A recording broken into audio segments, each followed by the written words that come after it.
for today from Unshakable Spirit. And today's story is number 65.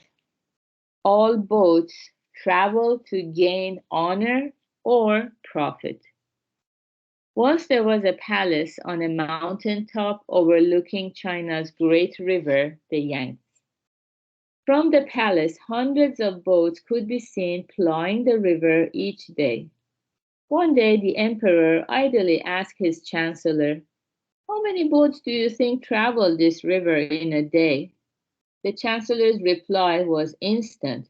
"Two, your majesty." "Ridiculous. Are you blind? I can see several dozen right now. What do you mean by saying there are only two?" "Sire, there appear to be many boats, but all of them are traveling to gain either honor or profit. That's why I say there are only two boats on the river, honor and profit." The emperor was deeply impressed by the chancellor's apt answer. Society grows increasingly competitive, fueled by people's strong desire to get ahead, stay on top, and soak up the limelight. Out of such motives, the desire for honor, people do reprehensible things like falsifying archaeological finds. Women who stake all on youth and beauty invest huge sums of money on cosmetic surgery, enduring great pain and risk. The reason men and women spend their waking hours worried about what other people think, with never a moment's peace, is because they are tormented by the desire for honor. The desire for money is no less powerful.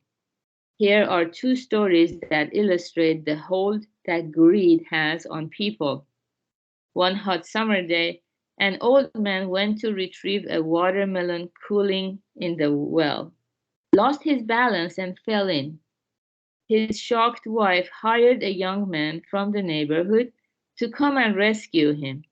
When she told him what she had done, the old man shouted up from the bottom of the well, clutching his watermelon.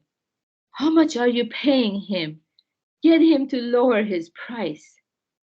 Another man devoted himself to piling up money. Money was his life. Since he couldn't see his money if he put it in the bank, he always kept it in a dresser drawer at home.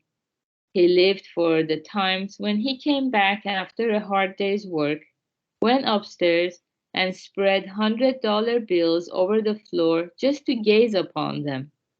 His savings steadily grew, and one day, as he was spreading the money out as usual, he unwittingly came too near the staircase, tumbled down, and died instantly from a broken neck. Clenched tightly in his fist was a wad of bills. Strange as it may seem, this is a true story. People rejoice when they resolve a difficult problem, get upset when they fail, are delighted with the purchase of their first home, weep when their possessions go up in smoke, congratulate themselves on achieving fame, are downcast when vilified, get excited over a sudden windfall, fume and blame others when they lose money. Everyone chases honor and fame. Everyone struggles to gain wealth and possessions. The chancellor was right. There is nothing but honor and profit. Wow, this is another powerful story that make us doubt our ears the first time we hear it. But actually, the more we listen to the Dharma and move towards the mirror of Dharma, we begin to see how powerful our desires for profit and honor are.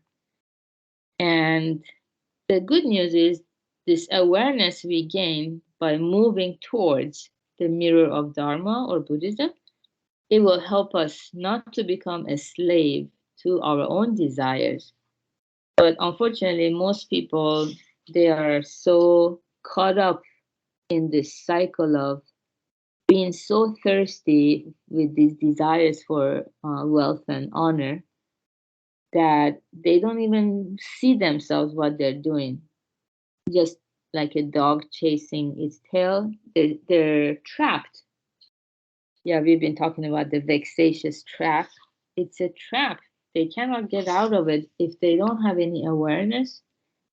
People are stuck.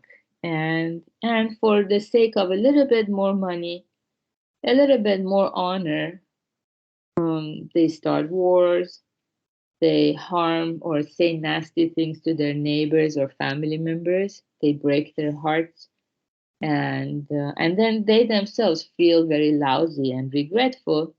They create lose-lose situations, never learning what it means to create win-win situations. To experience the paradise that everybody is after for their afterlife, we can experience it in this life if we know what it takes to create win-win situations and harmony and curb our endless desires. Because yeah, I mean the stories we read in this book, it sounds like kind of far-fetched, but if we just open the newspaper, we hear it, or listen to the radio, we hear it every day. Similar things are happening, just the modern examples. If you Google, for example, 10 last selfies taken in the world, before it's the last selfie, unfortunately, because especially some of the younger people on the cliff or in a very dangerous place because they felt so invincible taking a selfie.